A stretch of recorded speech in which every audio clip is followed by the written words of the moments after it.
Bismillahirrahmanirrahim. Assalamualaikum warahmatullahi wabarakatuh. Waalaikumsalam warahmatullahi wabarakatuh. Alhamdulillah, alhamdulillahirabbil alamin. Hamdan katsiran thayyiban mubarakan fi kama yuhibbu rabbuna wa yarda. Asyhadu an la ilaha illallah wahdahu la syarika lah wa asyhadu anna Muhammadan abduhu wa rasuluh la nabiyya ba'dah.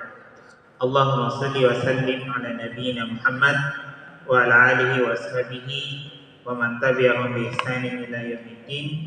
Amma ba'd. Alhamdulillah, tentu kita bersyukur kepada Allah Subhanahu wa taala pada sore hari ini kita dipertemukan di tempat yang mulia ini di salah satu rumah Allah Subhanahu wa taala, masjid. Kita bersyukur kepada Allah kita dikumpulkan dalam majelis ilmu di mana kita mempelajari agama Allah Subhanahu wa taala.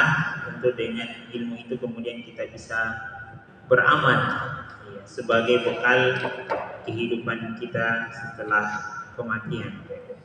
Salawat dan salam tentu kita juga tak lupa untuk kirimkan pada Nabiullah Muhammad SAW, pada keluarga, para sahabat, serta seluruh manusia yang mengamalkan sunnah-sunnah beliau hingga yaumil akhir nanti.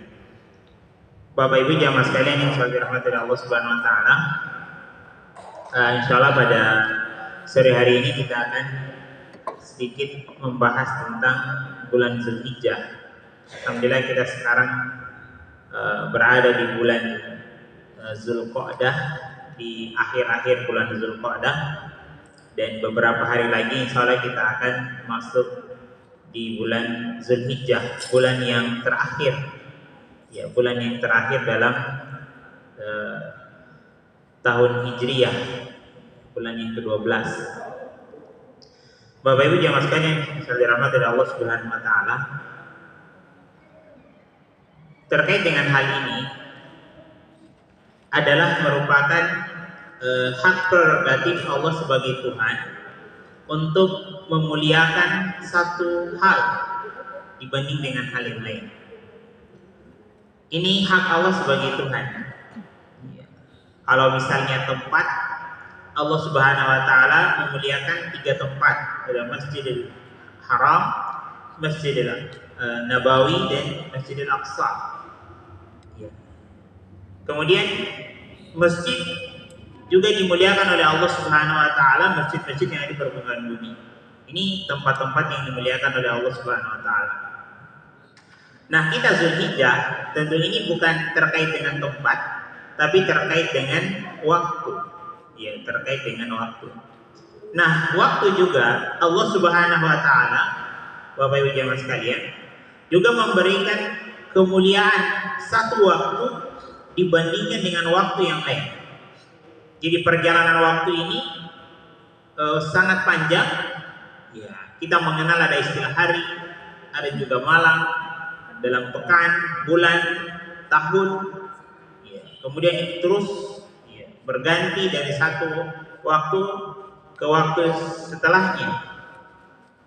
Maka terkait dengan hal ini misalnya dalam urusan hari, Allah Subhanahu wa taala memuliakan waktu subuh.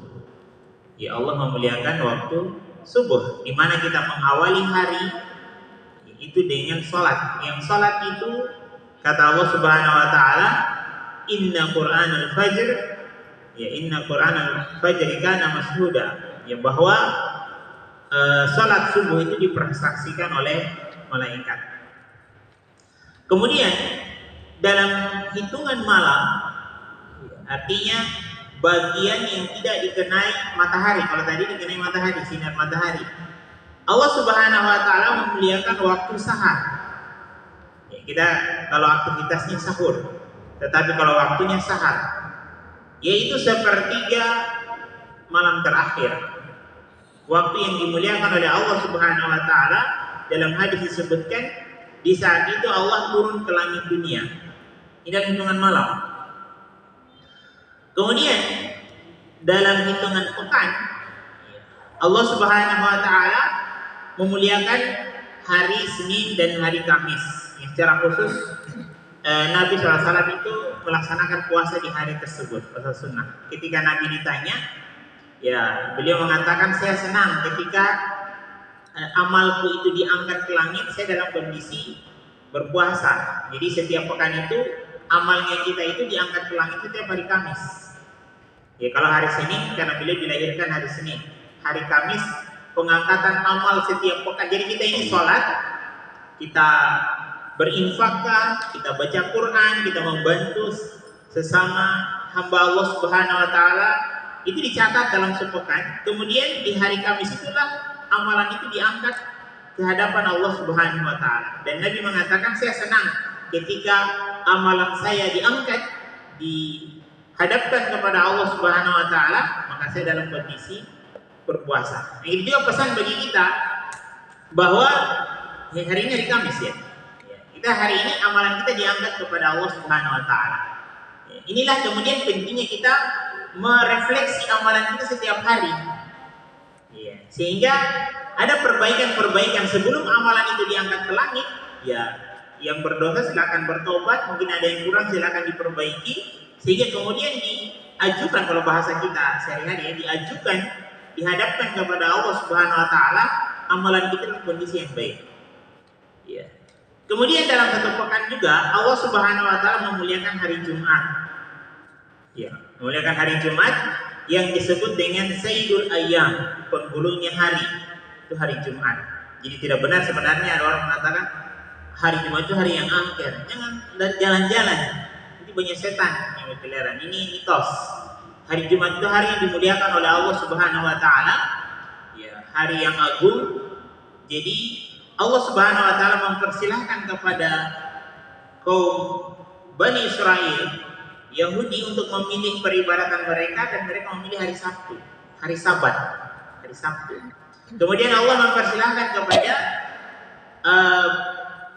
Nasrani untuk memilih peribadatan mereka, dan mereka memilih hari Ahad. Dan Nabi SAW kemudian memilih hari Jumat. Hari Jumat, hari yang dimuliakan oleh Allah Subhanahu wa taala, dan di hari Jumat pula lah hari kiamat itu akan datang. Jadi tidak ada hari kiamat kecuali hari kiamat itu datang di hari Jumat. Ini hari yang dimuliakan oleh Allah Subhanahu wa taala. Kemudian dalam satu bulan Allah Subhanahu wa taala dalam Hijriah itu memuliakan hari yang ke-13, 14 dan 15. Iya, yang juga di hari tersebut ada puasa sunnah. Ya, Ayyamul Bid. Ya, puasa di hari 13, 14 dan 15. Ini hari-hari yang dimuliakan oleh Allah Subhanahu wa taala. Jadi sunahkan untuk berpuasa di setiap tanggal 13, 14, 15, bukan Masehi ya, Hijriah. Ya, ini dalam satu bulan. Kemudian dalam rentetan bulan dalam satu tahun, 12 bulan, Allah Subhanahu wa taala memuliakan bulan Ramadan. Ya, Allah memuliakan bulan Ramadan dibandingkan dengan bulan-bulan yang lain. Kemudian dari 12 bulan tersebut jamaah sekalian, dalam Quran surat At-Taubah ayat 36, Allah Subhanahu wa taala dalam penciptaan langit dan bumi 12 bulan, Allah menetapkan minha arba'atun hurum. Ada 4 bulan yang dikenal dengan bulan haram. Kemudian diperinci oleh Nabi SAW 3 berurutan, 1 yang terpisah. Apa yang berurutan? Zulqa'dah, Zulhijjah, dan Muharram. Bulan 11, 12, dan bulan 1. Yang terpisah adalah Rajab. Hari ini kita berada di bulan Zulhijjah. Di bulan Zulhijjah, dan bulan Zulhijjah adalah 1 dari 4 bulan haram. Kenapa disebut bulan haram? Karena di zaman dahulu itu sudah maklum di kalangan orang Arab, ketika masuk bulan haram tidak boleh ada pertumpahan darah, tidak boleh ada perang. Itu bulan haram, tidak boleh ada pertumpahan darah di situ. Karena itu bulan yang dimuliakan oleh Allah Subhanahu wa taala. Itu salah satu kemuliaan dari bulan Zulhijjah. Kemudian lebih spesifik lagi terkait dengan bulan Zulhijjah, Bapak Ibu jamaah sekalian, bahwa ternyata di bulan Zulhijjah itu ada kumpulan-kumpulan hari yang dimuliakan oleh Allah Subhanahu wa taala. Kalau tadi kan kita berbicara harinya, ada kita berbicara bulannya, pekannya. Ternyata di bulan Zulhijjah itu ada kumpulan hari. Kumpulan hari berarti ada beberapa hari, lebih dari satu hari. Kumpulan hari yang itu dimuliakan oleh Allah Subhanahu wa taala, yang beberapa hari lagi kita akan masuk di dalamnya. Ya. Jamaah sekalian yang dirahmati oleh Allah Subhanahu wa taala, hal ini disebutkan oleh Allah Subhanahu wa taala dalam Quran surat Al-Fajr ayat 2. Ya, di juz 30. Allah Subhanahu wa taala berfirman, "Wa layalin ashr." Wa layalin ashr. Wal fajr ayat pertamanya wal fajr, demi waktu fajar, waktu subuh. Kemudian Allah Subhanahu wa taala bersumpah, "Wa layalin ashr." Demi hari yang 10. Jadi Allah menyumpahi kumpulan hari 10 demi hari yang 10. Ya, para ahli tafsir kemudian menafsirkan apa yang dimaksud dengan sumpah Allah Subhanahu wa taala demi hari yang 10. Ya. Salah satu penafsirannya adalah 10 hari pertama di bulan Zulhijjah. Penafsiran yang lain 10 hari terakhir di bulan Ramadan. Tapi sudah berlalu, kita fokus di 10 hari pertama bulan Zulhijjah. Yang pada intinya, dua penafsiran ini tidak bertolak belakang satu sama lain. Karena baik 10 hari pertama bulan Zulhijjah dan 10 hari terakhir bulan Ramadan, kedua-duanya adalah waktu-waktu kumpulan hari yang sangat dimuliakan oleh Allah Subhanahu wa taala, yang di dalamnya terdapat ibadah-ibadah yang agung. Saya kira sudah maklum kalau 10 hari terakhir bulan Ramadan ada puasa, ada zakat, dan endingnya Idul Fitri. Ya, 10 hari pertama Zulhijjah ada haji, ada puasa juga, puasa Arafah, endingnya Idul Adha, dan juga ada kurban. Sehingga penafsiran 10 hari pertama dan 10 hari terakhir Ramadan, pertama Zulhijjah dan 10 hari terakhir Ramadan tidak bertolak belakang satu sama lain. Ya, walaupun juga para ulama tafsir memperinci, kalau dilihat dari sisi harinya, maka 10 hari pertama bulan Zulhijjah itu lebih mulia dibandingkan 10 hari terakhir bulan Ramadan. Kenapa? Karena ada hari terbaik dalam satu tahun yang disebut dengan hari Arafah, 9 Zulhijjah. Tetapi kalau dilihat dari sisi malamnya, maka 10 malam terakhir bulan Ramadan tentu lebih mulia dari 10 malam pertama bulan Zulhijjah. Kenapa? Karena di 10 malam terakhir bulan Ramadan ada malam terbaik dalam satu tahun, yaitu malam Lailatul Qadar. Ya, oleh karena itu dua penafsiran ini ya itu tidak bertolak belakang satu sama lain, sama-sama mulia, baik 10 hari pertama bulan Zulhijjah maupun 10 hari terakhir di bulan Ramadan. Ala kulli hal, kita tidak fokus di 10 hari terakhir bulan Ramadan, tetapi kita fokus di 10 hari pertama bulan Zulhijjah yang beberapa hari lagi kita akan masuk di dalamnya. Jamaah sekalian yang saya dirahmati oleh Allah Subhanahu wa taala, secara khusus Nabi Shallallahu alaihi wasallam menjelaskan besarnya nilai 10 hari pertama bulan Zulhijjah. Sangat besar nilainya, dan ini tidak main-main. Ya, Nabi kalau berkata-kata itu bukan hawa nafsu. Dalam Al-Quran dikatakan, wa may yantiqu 'anil hawa in huwa illa wahyu yuha. Nabi itu tidak berkata-kata atas dasar hawa nafsunya, pendapat pribadi, ya, tetapi illa wahyu yuha, wahyu yang diwahyukan kepadanya, Jibril yang beritahu. Karena wahyu yang diwahyukan kepadanya. Nabi SAW dari hadis riwayat Bukhari, ya, ketika menyebutkan keutamaan 10 hari pertama bulan Zulhijjah, dari hari yang pertama sampai hari yang ke-10, kata Nabi SAW, saya bacakan terjemahannya, tidak ada hari di mana amal soleh pada saat itu lebih dicintai oleh Allah Subhanahu wa taala daripada hari-hari yang lain. Tidak ada amal soleh, kata Nabi SAW, yang ketika hari itu sangat dicintai oleh Allah Subhanahu wa taala dibandingkan dengan hari-hari yang lain. Kemudian Nabi SAW mengatakan 10 hari pertama bulan Zulhijjah.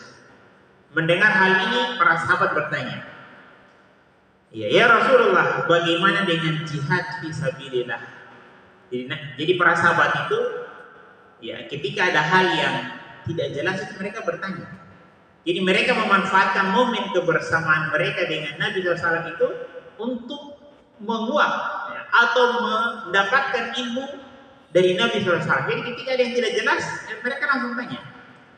Ya, karena Nabi mengatakan tidak ada yang lebih mulia dari amal soleh yang dilakukan hari ini di 10 hari pertama bulan Dzulhijjah. Maka para sahabat mengatakan bagaimana dengan jihad? Jihad ini kan nilainya besar, korban harta, korban jiwa. Ya lalu bagaimana dengan jihad? Apakah jihad juga kalah?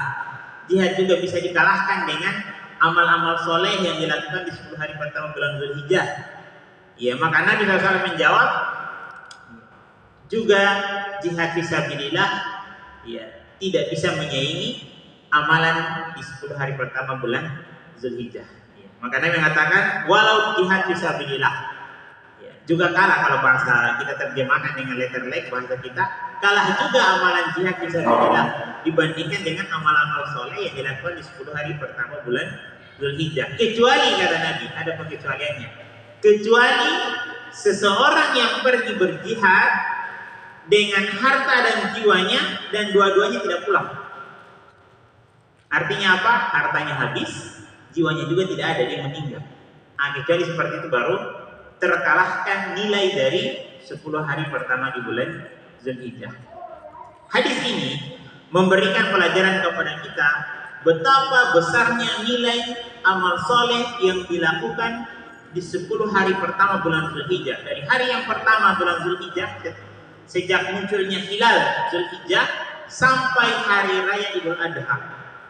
Jadi tidak masuk hari tasyrik. 11, 12, 13 tidak masuk, kan itu di luar 10 hari pertama. Jadi dari sejak munculnya hilal Dzulhijjah sampai hari Idul Adha, 10 hari pertama bulan Dzulhijjah. Nilainya sangat besar di sisi Allah Subhanahu wa taala.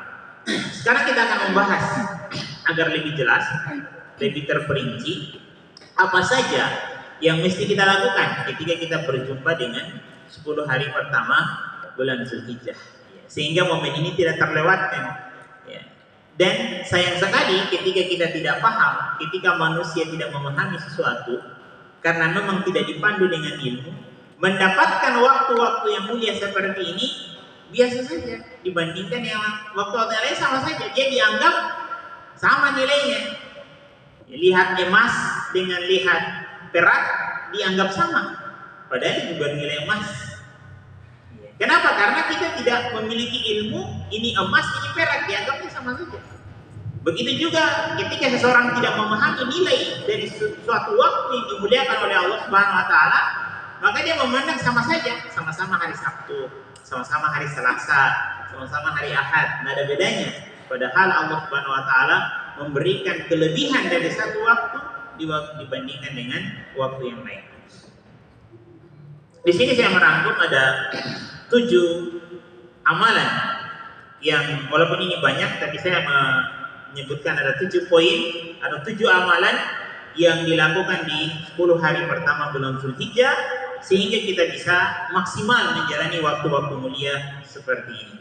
Yang pertama adalah ibadah haji dan umrah. Tentu ini ibadah yang paling agung.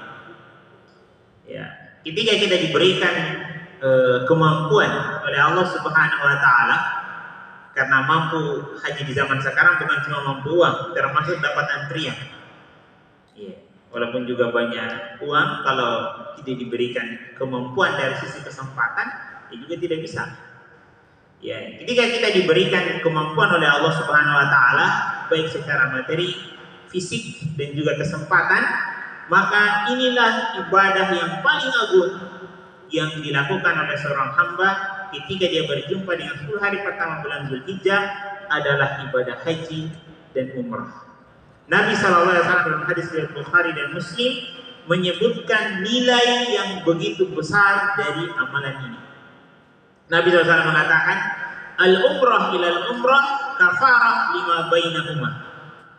Antara satu umrah dengan umrah yang lain, umrah setelahnya, itu menjadi penebus kesalahan yang terjadi di antara keduanya. Ya, jadi dosa-dosa yang terjadi dari satu umrah ke umrah yang lain.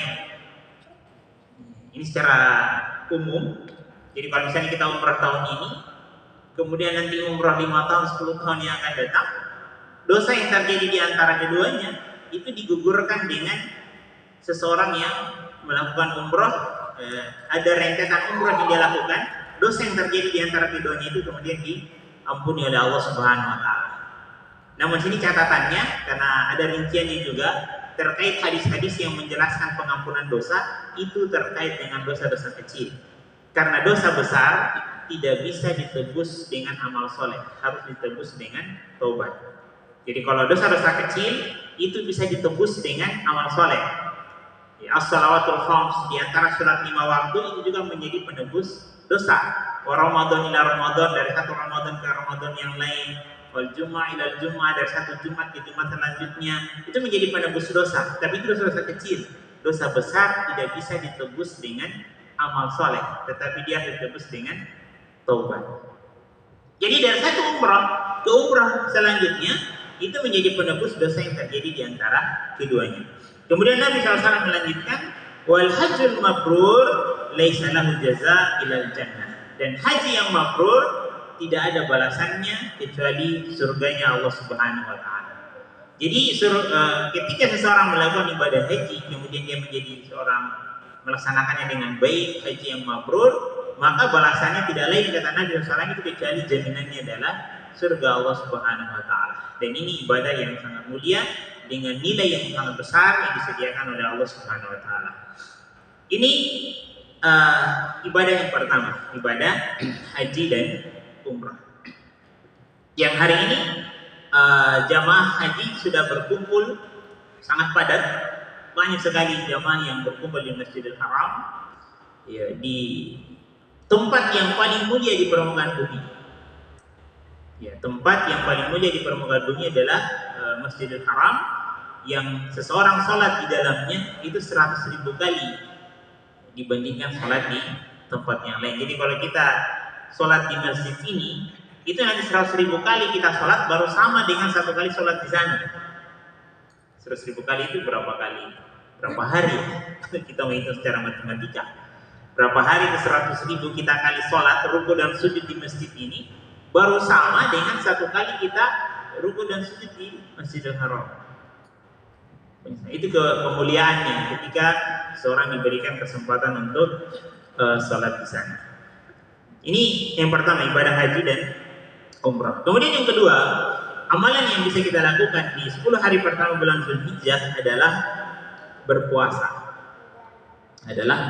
Kalau kita mampu puasa semuanya 9 hari, dari hari pertama, kedua, ketiga, keempat, kelima, keenam, 7, 8, 9. 10-nya tidak boleh. Karena haram puasa di hari raya Idul Adha atau Idul Fitri, hari tasyrik tidak boleh. Itu hari-hari yang diharamkan. Kalau kita mampu, silakan puasa semua. 1, 2, 3, 4, 5, 6, 7, 8, 9 sampai hari Arafah. Ya, nanti Idul Adha-nya tidak puasa. Tapi kalau tidak mampu, maka kita puasa sebagiannya. Sebagiannya mungkin hari Senin, mungkin hari Kamis, atau mungkin hari Rabu, hari Jumatnya, atau hari, silakan. Yang penting masuk di hari-hari 1, 2 sampai 9 tadi. Dan yang paling utama yang tidak boleh kita tinggalkan dan sangat rugi ketinggalkan adalah puasa di hari Arafahnya. Ini yang paling penting. Karena rugi juga misalnya puasa hari pertama, kedua, kelima, 5 hari puasa, nanti hari Arafahnya tidak puasa. Nah, itu rugi. Mendingan kita puasa di hari Arafah dan tidak puasa di 8 hari yang lain. Kenapa? Karena nilai puasa di hari Arafah itu fantastis. Nilainya besar di sisi Allah Subhanahu wa taala. Jadi kalau kita mungkin yang standar-standar aja lah, hari Senin, Kamis plus hari Arafah itu sudah lumayan. Kalau mau puasa 9 hari mungkin agak berat, ya Senin plus hari Arafah. Yang penting hari Arafahnya jangan lewat. Ya, hari Arafahnya jangan dilewatkan. Dalam hadis riwayat Muslim, Nabi SAW menyebutkan nilai dari hari Arafah. Tadi kita sudah menyinggung di pembukaan kita bahwa hari terbaik di mana matahari terbit itu adalah hari Arafah. Jadi dalam satu tahun ini 360 hari, kurang lebih 360 hari, hari yang di mana matahari terbit terbaik itu adalah hari Arafah. Di hari ini juga lah kemudian Allah Subhanahu wa taala menurunkan surah Al-Maidah ayat 3 yang menjelaskan tentang kesempurnaan Islam. Al-yawma akmaltu lakum dinakum wa atmamtu alaikum nikmati wa raditu lakum Islam Madinah. Hari ayat diturunkan yang menjelaskan tentang kesempurnaan kemuliaan Islam. Hari Arafah diturunkan ayat tersebut. Al-Maidah ayat 3. Kita lanjut. Nabi SAW menyebutkan keutamaan dan nilai dari puasa Arafah. Dalam hadis riwayat Muslim, Nabi SAW mengatakan, "Siyamu yaumi Arafah ahtasibu 'ala Allah an yukaffiru as-sanata allati qablahu was-sanata allati ba'dahu." Kata Nabi SAW, puasa Arafah aku harapkan dari Allah bisa menghapuskan dosa setahun sebelumnya dan setahun setelahnya. Jadi puasa Arafah, Nabi SAW menjelaskan itu menghapuskan dosa 720 hari. 720 hari, 360 tambah 360, 720. 1 tahun sebelum dan 1 tahun yang akan datang. Ini nilai dari puasa Arafah. 1 hari kita puasa, penghapusan dosa untuk setahun yang lalu dan setahun yang akan datang. Jadi sangat rugi ketika seseorang tidak melakukan puasa di hari Arafah tanggal 9 Zulhijjah. Tapi yang kedua tentang puasa Arafah. Kemudian yang ketiga, amalan yang kita bisa lakukan di 10 hari pertama bulan Zulhijjah adalah memperbanyak zikir. Ya, zikir ini umum. Jadi zikir kan ibadah lisan, baca Allah Akbar, Subhanallah, Alhamdulillah, La ilaha illallah, itu zikir semua. Jadi di hari-hari ini, di hari-hari 10 pertama bulan Zulhijjah adalah kita dianjurkan untuk memperbanyak lisan kita ini mengucapkan zikir. Makanya jamaah haji itu tidak hanya duduk-duduk. Kalau mereka tidak baca Quran atau mungkin tidak ada kegiatan yang lain, lisannya itu sangat dianjurkan untuk zikir terus. Ya, zikir terus. Supaya membaca Allah Akbar, bertalbiyah, banyak. Lisan mereka itu jangan berhenti dengan zikir. Kita juga sudah capek juga. Karena ini hari yang dimuliakan. Allah Subhanahu wa taala mengatakan dalam Quran surat Al-Hajj, surah tentang haji, Al-Hajj ayat 28, kata Allah Subhanahu wa taala, "Wa yadhkuru ismallahi fi ayyamin ma'lumat." Kata Allah Subhanahu wa taala, dan supaya mereka menyebut nama Allah pada hari-hari yang ditentukan. Hari-hari yang ditentukan, ahli tafsir menafsirkan 10 hari pertama bulan Zulhijjah. Ya. Ayyamin ma'lumat. Jadi ini yang ketiga, memperbanyak zikir kepada Allah Subhanahu wa taala. Kemudian yang keempat, ibadah yang kita lakukan berkaitan dengan 10 hari pertama bulan Zulhijjah adalah bertaubat. Makanya para jamaah haji, mereka sudah sampai di Masjidil Haram, ketemu dengan waktu yang mulia, sangat dianjurkan itu mereka memperbanyak taubat kepada Allah Subhanahu wa taala. Karena berjumpa dengan tempat yang mulia, juga berjumpa dengan waktu yang mulia. Jadi ini peluang dosa-dosa kita itu diampuni oleh Allah Subhanahu wa taala. Ya, termasuk juga kita, walaupun kita tidak pergi di Masjidil Haram, tetapi kita juga berjumpa dengan waktu yang dimuliakan oleh Allah Subhanahu wa taala. Maka momen waktu yang mulia seperti ini kita manfaatkan untuk bertobat kepada Allah Subhanahu wa taala atas dosa-dosa yang kita lakukan. Dan peluang tobat itu diterima tentu lebih besar. Kenapa? Karena kita bertobat di waktu yang mulia. Walaupun tobat itu tidak mesti nunggu nanti saya tunggu 10 hari pertama bulan Zulhijjah, atau saya tunggu hari Jumat, tidak mesti. Tetapi ketika kita memang diizinkan oleh Allah Subhanahu wa taala berjumpa dengan waktu yang mulia, maka kita manfaatkan. Salah satunya adalah dengan bertobat kepada Allah Subhanahu wa taala, karena peluang tobat itu diterima di waktu tersebut itu sangat terbuka lebar. Kemudian yang kelima, amalan yang kita bisa lakukan adalah secara umum memperbanyak amal soleh. Baca Quran kah, berinfak kah, membantu sesama, kebaikan apa saja. Kebaikan apa saja kita lakukan dan kita perbanyak di 10 hari pertama bulan Zulhijjah. Tadi Nabi sudah mengatakan, bahkan jihad juga kalah, kecuali seseorang yang berjihad harta dan jiwanya tidak pulang, baru kalah nilai dari 10 hari pertama bulan Zulhijjah. Jadi kita memperbanyak amal soleh. Amal soleh apa saja? Silakan. Nilainya besar di hari-hari ini.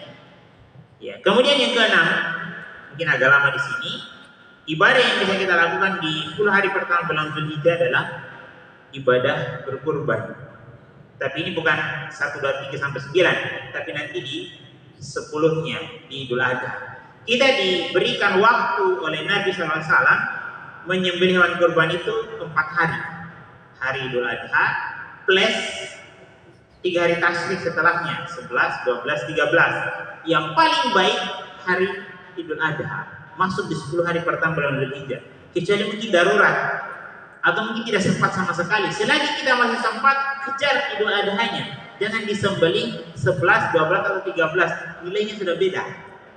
Nilainya sudah beda. Walaupun itu masih boleh, tapi kita hilang keutamaan karena tidak masuk di 10 hari pertama bulan Zulhijjah. Jadi yang paling utama adalah di hari raya Idul Adha. Kenapa itu orang hari raya Idul Adha kan tidak makan dulu? Beda Idul Fitri. Idul Fitri disunahkan untuk makan, tapi kalau Idul Adha tidak makan. Kenapa? Supaya hewan kurban cepat disembelih dan bisa menikmati hari makan dan minum Idul Adha.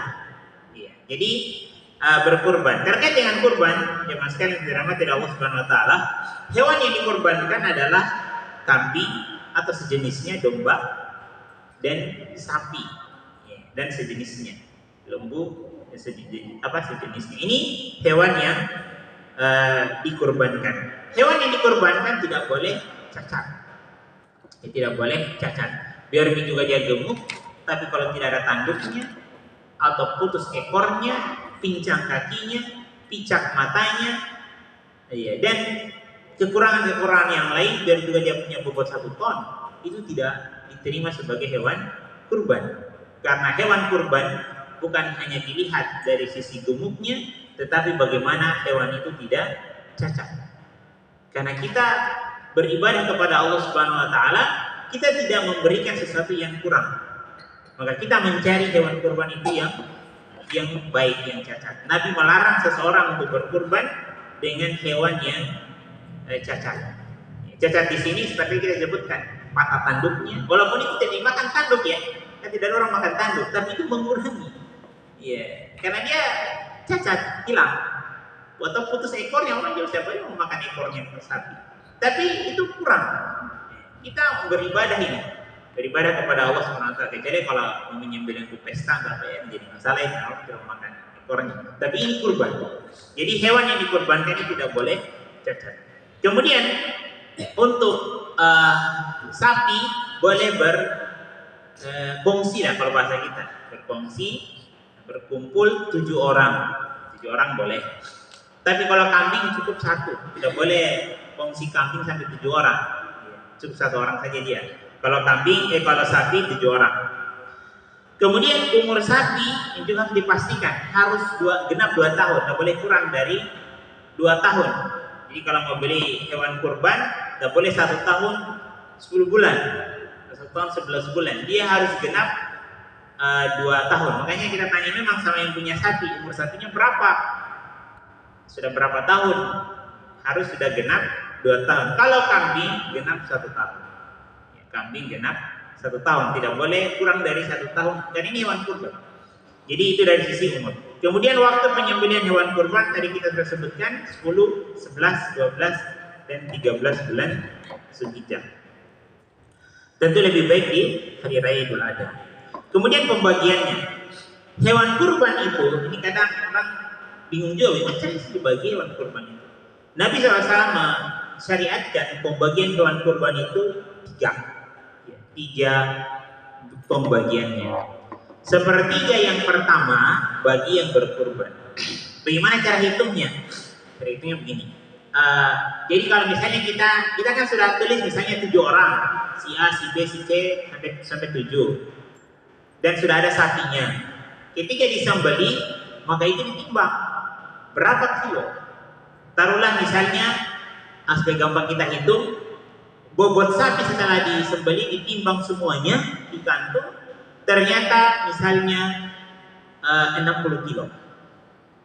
60 kilo. Ya, berarti bagian yang berkurban adalah sepertiganya. Berapa sepertiganya? Berapa? 60 bagi 3 berarti 20 kilo. 20 kilo itulah yang kemudian dibagi 7. 20 kilo dibagi 7. Kemudian 20 kilonya kemana? Sepertiganya untuk hadiah. Hadiah ini bebas. Mau kasih orang kaya boleh supaya dia berkurban juga tahun depan. Sebagai kalau bahasa kasarnya sebagai sindiran. Silakan diantarkan, nggak apa-apa. Karena dia hadiah. Mau kasih tetangga, apakah dia mampu, dia kaya, dia pengusaha, kamu silakan kasih saja karena dia hadiah sifatnya umum. 20 kilonya untuk fakir miskin. Jadi ini pembagian hewan kurban, sepertiga untuk yang berkurban, sepertiga untuk hadiah, dan sepertiga untuk fakir miskin. Jadi hewan kurban itu dibagi 3 bagian. Ya, maka ketika kita menyembelih hewan kurban, maka sebaiknya dan seharusnya memang harus ditimbang dulu, tahu berapa bobot dari hewan kurban tersebut, kemudian kita bagi 3 bagian tadi untuk memudahkan penyaluran dari hewan kurban itu sehingga sesuai dengan peruntukannya. Kemudian yang menyembelih hewan kurban lebih baik yang berkurban. Ini yang paling afdol. Jadi seseorang yang berkurban paling afdol dia sembelih sendiri hewan kurbannya. Dia mengatakan bismillah, Allahu akbar, Allahumma haza minka wa minka. Ya, baru dia sebut haza anni. Misalnya Abdullah disebut namanya sendiri. Ya, jadi dia mengatakan ya, dengan menyebut nama Allah bismillah, kemudian dia bertakbir Allahu akbar, kemudian dia mengatakan ya Allah ini adalah kurban darimu dan untukmu atas nama saya, sebut namanya. Tapi kalau dia diamanahkan kepada orang lain untuk menyembelih, maka yang menyembelih dia sebut nama dari yang berkurban, tinggal diganti. Kalau tadi haza'ani, ya diganti menjadi haza'an siapa? Disebut nama-namanya sampai 7 orang, kalau 1 orang aja kalau untuk kambing. Ya. Tapi yang paling wajib baca bismillah. Terkait penyebutan nama-nama tadi itu sunnah saja. Ya, tidak mesti juga harus kita uraikan satu-satu. Yang penting kalau sudah cukup bismillah, ya, sudah cukup, sudah sah. Allah tahu siapa yang berkurban itu, Allah tidak buta. Ini Allah tahu. Tapi kalau memperinci juga itu lebih menguatkan, ya, jadi masalah. Jadi ini terkait kurban. Kemudian yang berkurban itu terkadang jadi kesalahan. Diupah dengan uang itu tidak boleh. Jadi misalnya kita minta bantu sama seorang sembelihkan hewan kurban saya. Ini upahmu, dikasih upah dari hewan kurban. Ini tidak boleh. Misalnya ini, nanti saya kasih kamu 2 kilo. Untuk apa? Upah. Jadi ini perjanjian memang. Upah menyembelih hewan kurban saya. Ini tidak boleh. Tidak boleh menjadikan bagian dari hewan kurban itu upah untuk yang menyembelih. Kalau mau kasih upah, jangan hewannya, kasih uang.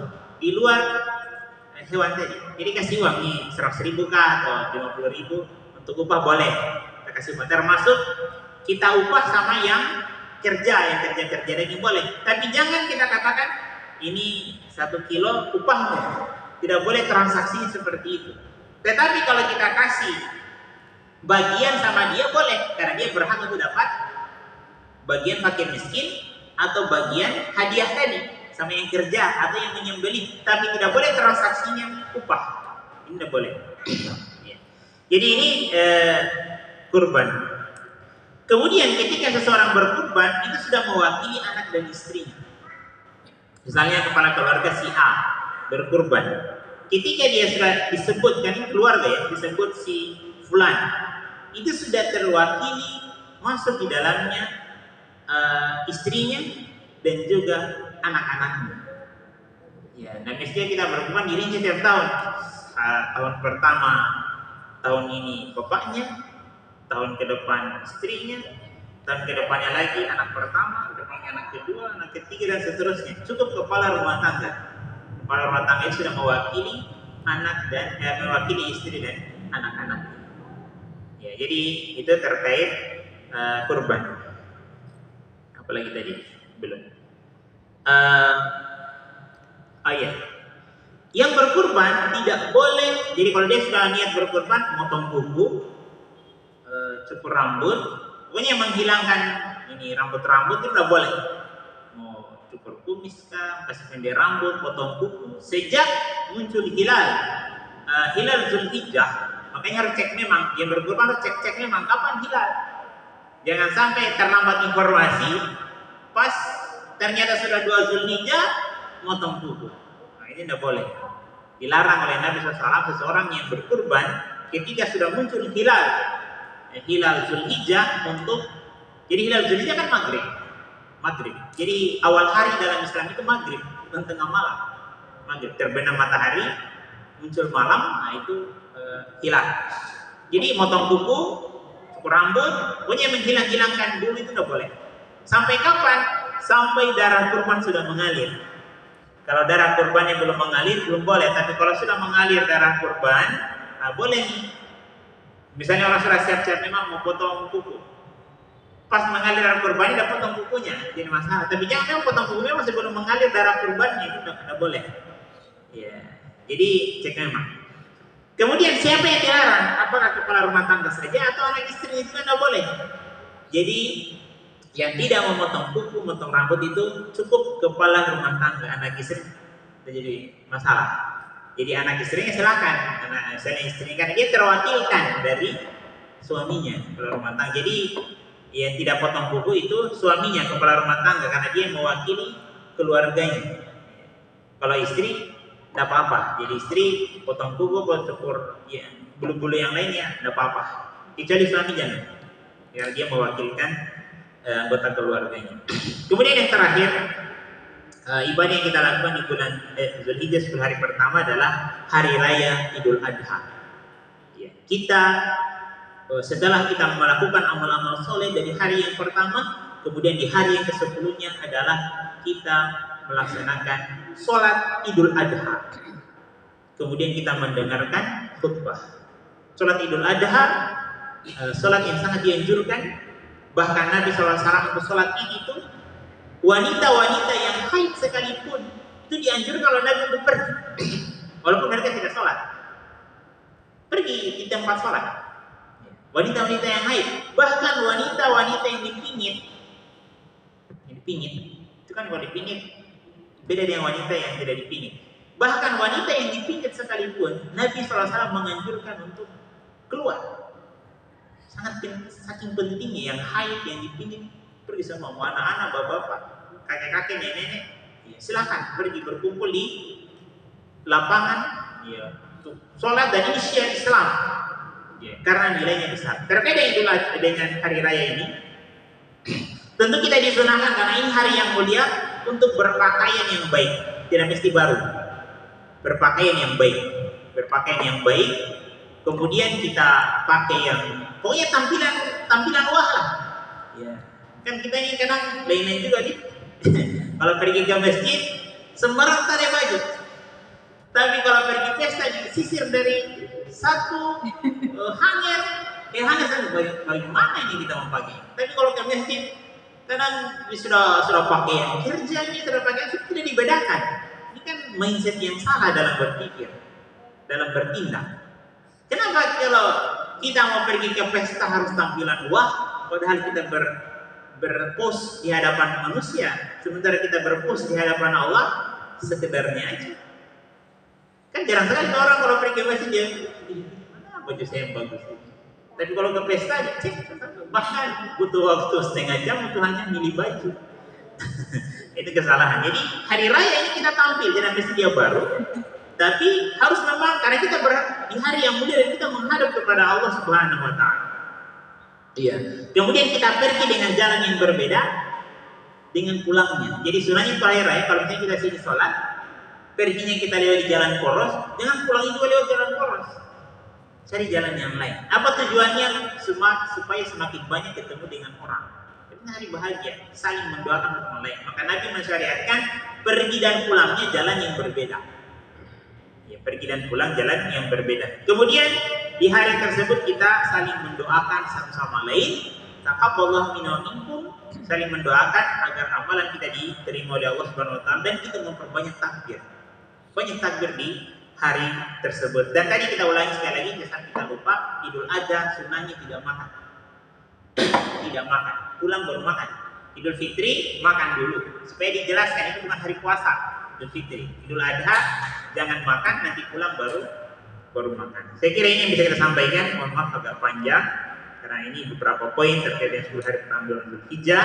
Semoga kita dipertemukan oleh Allah Subhanahu wa taala dengan waktu-waktu yang mulia seperti ini, sehingga kita bisa menambah perbekalan kita di sisi Allah Subhanahu wa taala dengan nilai-nilai dari amal saleh yang dilipat-gandakan oleh Allah Subhanahu wa taala. Terima kasih atas perhatiannya. Semoga bermanfaat bagi kami yang berbicara dan bagi kita sekalian yang mendengarkan. Hadanallahu wa iyyakum ajmain. Subhanallah wa bihamdik, asyhadu an la ilaha illa anta astaghfiruka wa atubu ilaik. Wa akhiru da'wana alhamdulillahi alamin. Wassalamualaikum warahmatullahi wabarakatuh.